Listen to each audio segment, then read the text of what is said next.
Hi guys, and welcome back to this week's The Just Joshin Show. And this week we're joined by a very special guest. I'm sure everybody has heard of Samuel Leeds, property trainer, property investor. From what I see, the guy's like Marmite. You either love him or you hate him. But we've got him on this week's show, and we're going to quiz him on his property investments, how he got started, and there's some fantastic pointers in there for everybody. So Sam, how are you doing today? Hey, really good to connect, Joshua. Thanks for having me on your show, and great to see you helping people on the tax aspects to property. Yeah, fantastic. You know, a lot of people, I'm sure you probably see that a lot of people come to you for property training, but tax, you know, it's a big thing, and if people get that wrong, it's a lot of money that can basically be paid unnecessarily. Absolutely. I mean, I used to always have the mentality of, don't worry about tax, don't worry about saving money, worry about making money. Yeah. Okay. Don't let the tail wag the dog. I used to have that mentality until I ended up paying hundreds and hundreds of thousands of pounds of tax. And I thought, actually, you know what? I really need to educate myself on tax now. Yeah, I think there's a balance. You can't be kind of too fearful about making money. You think, oh yeah, let's get the accounts and tax spot on. It's you got the business first, but tax has got to be pretty close second. Absolutely, and the sooner the better, because there are many things. I mean, we're actually, right now, my wife is changing her car, and she's gone from a Discovery Sport, which is I think diesel or maybe petrol, I think diesel, to an electric car, and the savings in tax is absolutely mind-blowing. And there's a lot of things as well if you don't know. Any education on tax, the things that you can do, things you can save by just small little adjustments, whether it's the car that you have, or the type of flight that you take, it's massive. So, massive respect to the work that you're doing. Yeah, that's definitely appreciate that. So for many people who might not have come across, they've been living in a cave for the past 10 or so years. Kind of what is it you do, and how do you describe yourself? What do you do? So number one is I am a property investor. Yeah. So I've built quite a large property portfolio. I'm also now working more heavily on development. So we build houses, buy sites, develop properties. I own a castle, Ribsford House, which we're developing, turning into luxury apartments and houses.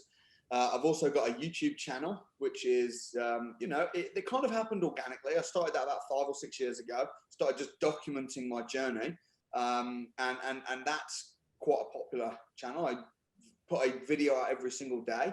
We've got a education company where we train people how to successfully invest in property, but also how to be a property entrepreneur and make money in property that you might not necessarily own. And also I'm a dad. I've got 3 kids, wonderful wife, living in Buckinghamshire, and just enjoying life. So just turned 30 years old, and just kind of really pinching myself at the success that we've really had over the last sort of decade or so since I started in property. Yeah, it's such good to see. Kind of, young people. You're 30 years old. I'm 26. Just getting this success, which people work a lifetime to achieve. It really is good to see people. Most people your age or my age, definitely your age, haven't even left home yet. Yeah. 26. The average age to buy a house now is getting scarily pushed back, and now we have this big years of adolescence, whatever that means. So the age of people, for people being in property, owning multiple properties in their 20s, it's a really rare thing, and it's great to not only have done that, but to be able to help a lot of other people do that. I've just published a book, and this is literally filled with people, a lot of people in their 20s smashing it in property. Yeah. And it's just great to see. When I started, that wasn't cool. It wasn't cool when I was a teenager and I was going to property networking events. I was weird. My friends thought I was weird. The 50, 60-year-olds at the events thought I was weird. It was kind of like an uncool thing to do. Now it feels that maybe because of people like myself and you, people that have been putting stuff out there and content and documenting things, it's almost like it's cool now. It's a trending thing. Oh, you're a property entrepreneur. Oh, nice. That's cool. It's accepted. Whereas when I started, it was weird. Yeah. So, you just touching on that. So you kind of talk us through how you got started in property, back then. Yeah. So I think I started out by going on a training program with Simon Zushi. Yeah. Simon Zushi is got a property education company. Again, really really cool guy. He's still very active in property and also in the education space. And started going to networking events. I joined something called Business Networking International. And I guess I just desired to be. I wasn't very good at school. The only thing I was good at when I was a kid was making money. Yeah. I did paper rounds. I set up a plastering company. I used to sell stuff at school. The only thing I was good at, I was terrible at academics. I wasn't too good at sport. I was definitely not good with the ladies. The one thing I was really good at was accumulating wealth. And teachers used to be like, damn, man, you got more money than I've got. And for me, it was almost like my confidence was in real, like monopoly and real life monopoly. I wanted to build a portfolio. I wanted to grow an empire. And when I left school, I just thought, you know what, I'm gonna do this. I didn't have much ties. I didn't have much responsibilities. I was a teenager, and I started going to these business clubs and these property education seminars. A lot of people told me, be careful. You're gonna get scammed, or what you do. This was back in like 2008. Yeah. So a lot of people were saying to me, it's a terror. In fact, not just a lot of people, the media was saying, buy-to-let's dead, get out of property, the market's crashing. So I guess I had a lot going against me. I didn't have a lot of money. My parents didn't give me any money, but I just knew I was born to be an entrepreneur. So my first deal I bought in 2009. Yeah. I was 17. And I was waiting to turn 18 because I thought then I'll be able to start using some of these techniques to buy a house in my name. And a mortgage broker said, sorry, you've got to be 21 to get a buy-to-let mortgage. I was like, damn. So, but then I thought, well, hang on a minute. Maybe I could put it in one of my family members' name. Yeah. But then I thought, well, hang on a minute. If I'm going to do that, I could do it now at 17. So I did. I used a creative strategy, creative, which is basically where you could buy back-to-back lending. You could buy below market value and then refinance. I did that age 17, put it in a family member's name. And by the age of 17, I owned a house, which I rented out on a room by room basis, managed it myself, and it was making me a profit of just shy of £1,000 a month. And I just thought, damn, like I'm 17. I was 18 by the time I rented it. I'm 18. I got one house making me almost £1,000 a month. I only need to do that one more time, and I don't need to ever work again.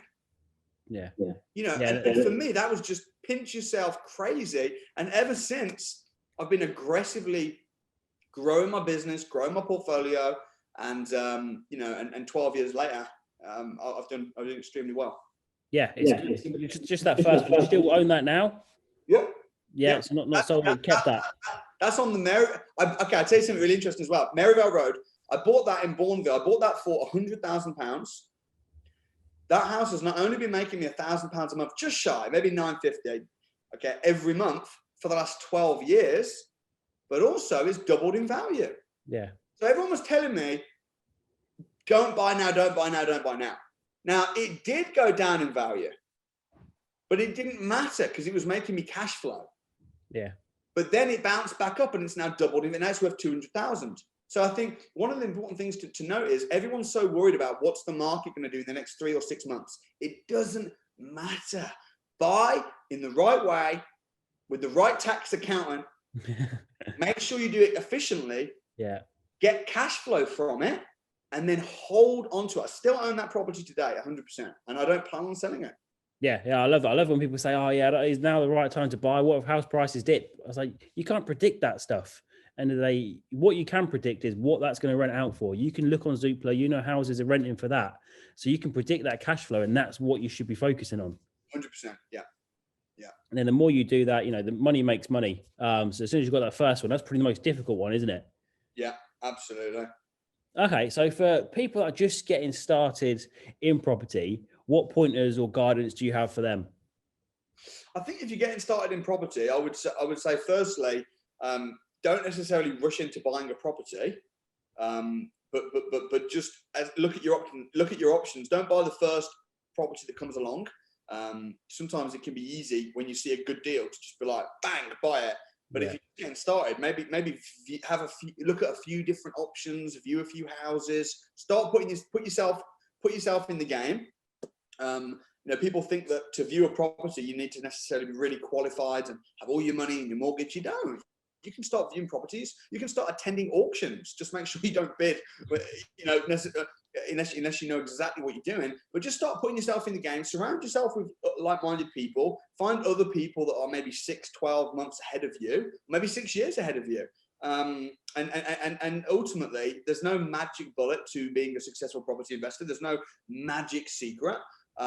It's just about buying smart, making sure that your properties are cash flowing, and getting around people that are doing it. I mean, most people, when they think of buying a house, there's so much emotion around it, because when you buy a home, normally you're buying a home to live in. So there's so much. Whereas when you're investing, it doesn't. A lot of the things that matter, like the garden and the field and feelings, are irrelevant. Formulas are everything. So learn and study the formulas. Tap into all the podcasts, free resources that are out there, which there's thousands. And yeah, just do it. Take action. Most people just decide and think and plan and brainstorm and ponder and wonder and question, but actually the people that win are the people that take action. So yeah, I mean, yeah, ultimately just do it. Yeah, that's it. You know, ideas and all ideas are worthless without execution. You've got to do it to do it. Definitely agree with that one. Tons of free content out there, you know, loads on your YouTube channel. Talk us through how you grew that to the massive subscribers you've got at the moment. So in terms of YouTube, I set my YouTube channel up firstly accidentally. Yeah. I'll tell you how I set it up, because now you're right. I've got a big YouTube channel. Last time I checked, there was 17 million organic views on my YouTube channel, which is amazing. And how I set it up was, when I was selling property deals to people, which is, you know, packaging and selling deals, I thought, well, you know what? I need a list of investors to email. So I'd say to people, hey, you know, you're an investor, you're looking for deals. What's your email? And what I'll do is I'll put you on my email list. And then people will say, you know, here's my email. Or some people might be like, oh, not really. So I said, look, I'll put you on my email list and I'll send you a newsletter every month with top tips and strategies around property. And then I'll send you out deals. And people are like, okay, yeah, fine. So people started giving me the emails, and I was like, damn, now I need to write a newsletter for these guys. I don't know how to do that. So I sat down and I started to write this newsletter, and I just thought, you know what? I can't be bothered to do this. Why don't I just send them a video of me in one of my latest property investments? So I went around a property and I was like, hey, here's the monthly, you know, here's your video. I'm in this property. I've just sourced this. I've just sold it on to an investor. In fact, I'm with him now. Hey, what do you think? What's going on? 5-minute video. And then I filmed this on my phone. And then I thought, right, let me send this out to my list. How am I going to send this out to my list? I need to send them it somehow. So I thought, well, probably the best way is if I put it on YouTube and then send them the link to YouTube. So I put it on YouTube. I sent this link out to about 100 investors, and the video had about 50 views. And I thought, great, half of my investors are watching the video. That's brilliant. Yeah. So I started doing this regularly, started doing videos. It's about 6 years ago. And then something really weird happened. I thought, how is it that I've only got like 100, maybe 150 investors now? But my video is getting like 250 views. That doesn't make sense, because I've only got 150. Oh my goodness. People are finding the video outside of the list. This is crazy. People are organically, naturally finding it in the search engine. And that was when I started taking YouTube seriously. And that was when I started creating content, not just for my investors, but for new potential people looking to get into property. And I started documenting my journey. Every time I do a deal, I'd just film it and talk about the figures. I'd bring in guests, my estate agent, my investors, and then slowly it just kind of picked up. And now we are where we are. Yeah. Yeah. So for everyone else that's new in property, would you recommend getting on YouTube, kind of getting on social media, because there's so much that can come from it? So you used to use it to sell deals. Now people can use it to find investors, JV partners. There's so much you could achieve from just sharing on social media. Yeah, potentially. And look, I went to write the newsletter and I couldn't think of the words. And I thought, you know what, a video would be easier. For some people, a video would be difficult and they'd be freezing up and they'd be getting it wrong. A newsletter would be easier. So it doesn't matter. You just need to play to your strengths. I like being on camera. I like talking to the camera. I find it fun.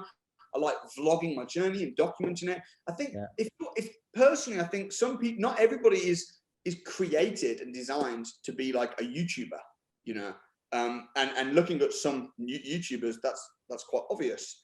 You know, because it's just like, you know, now I'm not saying that to try and discourage people, but you know, don't necessarily try and copy what someone else is doing. You, like, if something's working fine, find what, like I've got a guy, one of my students, and he's doing a refurb at the moment, and he absolutely will not be on camera. He's like, I won't be on camera. I've said to him, look, even if you're not going to be on camera, that's fine, but at least put together like a document, like a PDF document of the before and afters of the case study.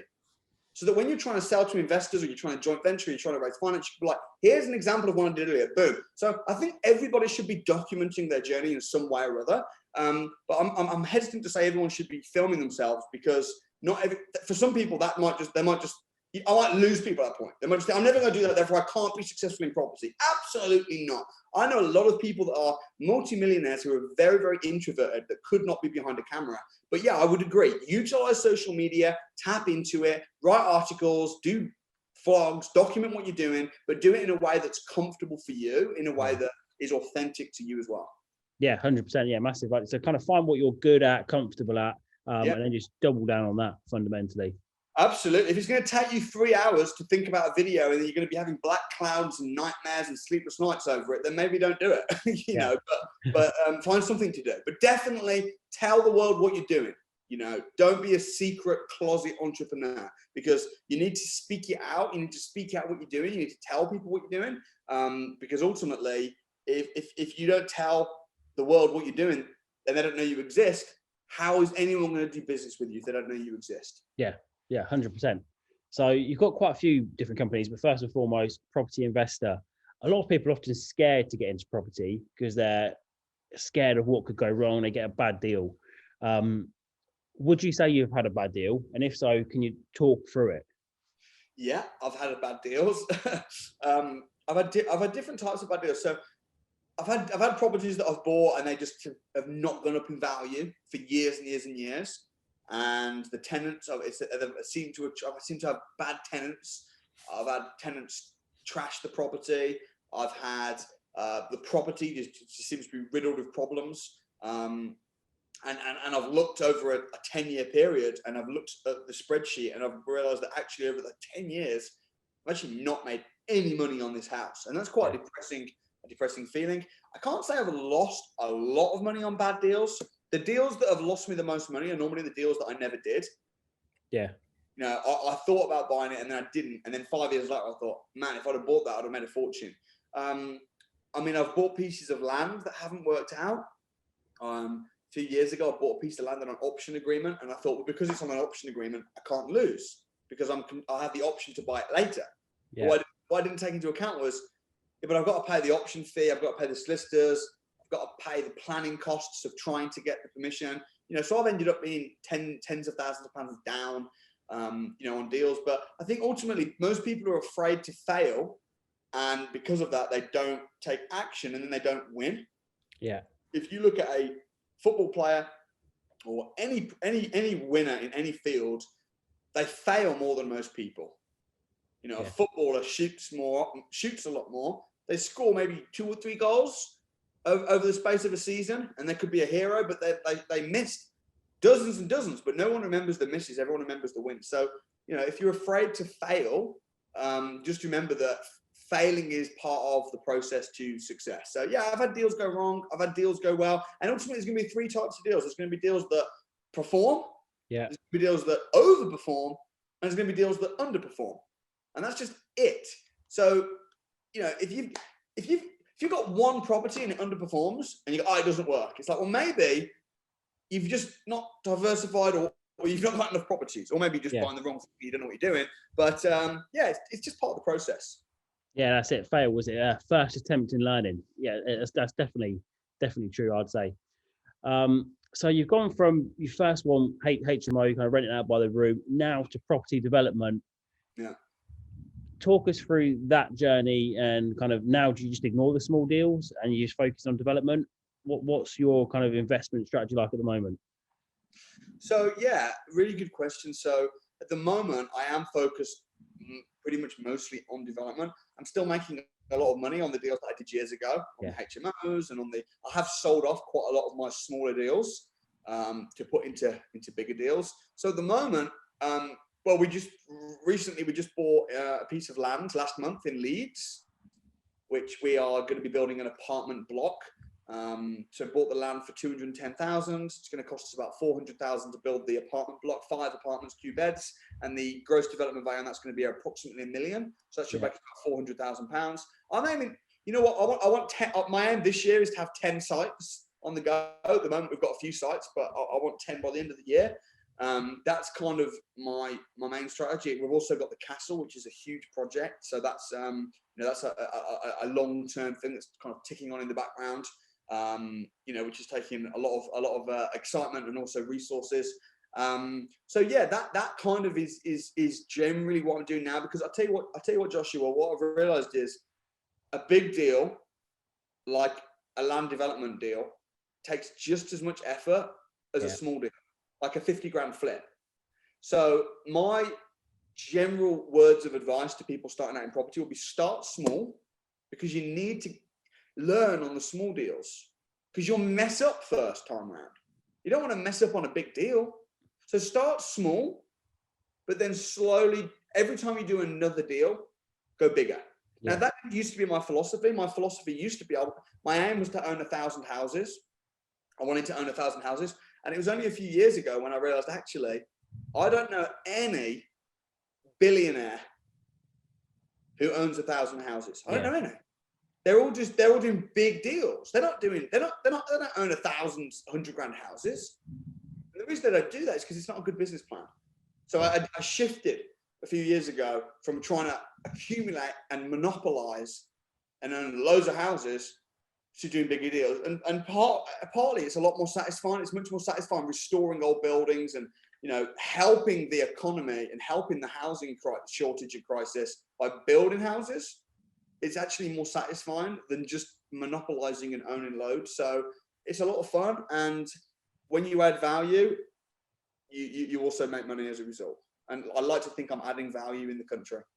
Yeah, you're creating. You basically, literally building up. 100%. So you offer property training. You've been on property training. Would you say that's important for a property investor to get some training rather than just figuring it out and kind of taking it as it comes? I think you need to do both. I think you need to figure out, you're going to learn on the field. However, every profession on the planet, whether you want to be a hairdresser, whether you want to be a doctor, a lawyer, an electrician, any profession, you need to get educated and you need to pay for education. Yeah. No one has ever said, I want to be an electrician, so I'm going to read the books and listen to some podcasts, and then I'm going to become an electrician. It's crazy. You're gonna get shook. Or I want to be a hairdresser, but I don't want to go to college or read the books. No, you're going to chop someone's ear off. It's crazy. But because property investing isn't, an unregulated space where you don't necessarily need to go to college or uni to buy a property and rent it out. You don't need to, but you're going to do it wrong. You're going to make mistakes. So you can either pay for education or you can pay for mistakes. And personally, I think that you'd be crazy to not invest in yourself before investing in property, because the amount of money you're going to lose or the opportunities to save, even on tax. Yeah. If you say, I'll just figure it out myself. Well, you're going to end up paying way too much tax just because you didn't pay a specialist to just show you how to do it properly. So I'm a massive advocate for getting trained. I put out a lot of training for free. We do also have advanced training where we charge. We have to, because we're a business and we have to pay for staff and venues. Yeah. But it doesn't matter whether you get trained through me or whoever. But I would personally advise, don't just have a bash, because if you have a bash, you're going to have a crash. So I would say, get educated, but at the same time, don't be a course junkie. Don't go to all these courses and spend, don't be spending tens of thousands of pounds going off to course after course after course after course, thinking that, one day I'm going to start implementing. You should be training. You should be getting educated, using free resources, maybe paying someone to consult you or some mentors for sure. but do it carefully. Do due diligence before paying for training programs. Make sure you can see other testimonials and et cetera, of course. But then at the same time, while you're learning, you should also be implementing and learning. Yeah, 100%. I think I saw a couple of, not been a pretty year or two ago now. You got by Grant Cardone. Yeah. How was that? Was that good? Talk if you can, kind of talk to me a little bit about that. Yeah. So Grant Cardone, I invited him to come on my YouTube channel, to which he agreed, and we met up in just outside of London, maybe 3 years ago now. I can't remember the exact date. Yeah. 2018, I think it was. So I met Grant, and Grant is a very loud, brash American real estate guy, right? So I imagined that in real life he would be, really direct and maybe even a little bit arrogant. However, he was really sweet. He was really nice when I met with him. He actually had watched my YouTube channel and stuff, and he was really complimentary, and he was really sweet. We did the video together, and he had, afterwards we had a conversation, had a drink, and I just thought, what a great guy. I really feel like I could learn a lot from Grant. He's very wealthy. He's a lot more successful than I am when it comes to real estate. The guy owns like, I think it's £1 billion. Yeah, I think a billion. Something crazy. That's a lot. You lose count. It's a million, a 1,000 times. It's crazy. So I just thought, I could really benefit from some training. So I did invest into some private one-on-one mentoring with Grant. So he still today is my mentor. Just with him a couple of weeks ago over Zoom. I'll be going back to Miami once lockdown lifts. So yeah, Grant's been fantastic. He's a kind, generous guy, and he really goes, delivers and goes to town when you take action, when you implement. Yeah. So I've got a lot of time for Grant, and I think he's a fabulous mentor, but more importantly, he's just a really good guy, very, very successful in real estate, incredible marketer, salesman, and businessman. So it's been a really good journey the last few years, being mentored by Grant. I've read a lot of the 10x rule, kind of just about thinking bigger. What are your thoughts on that? A lot of people kind of set realistic goals, even for property, they might want 5 properties, £2,000 a month to leave their job. Whereas Grant would be like, no, it's ridiculous. 10x it, 20,000, 200,000. Do you agree with that? I